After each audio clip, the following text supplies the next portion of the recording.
6 veprat që duhet i bëjmë në ditën e xuma.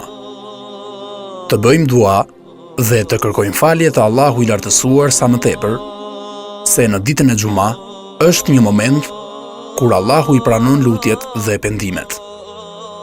Të dërgojmë selam dhe salavate për të dërguarin, paqja dhe lavdërimet e Zotit qofshin mbi të sa më tepër.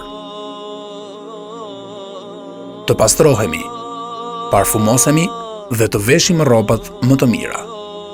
Të lexojmë suren El Kehf sipas hadithit.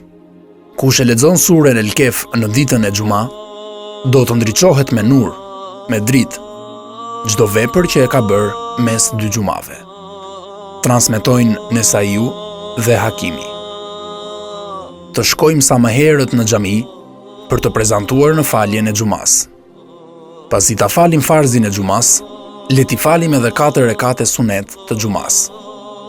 Sipas hadithit, kur të falni farzin pas xumas, falni 4 rekate sunet të xumas. Transmeton Muslimi.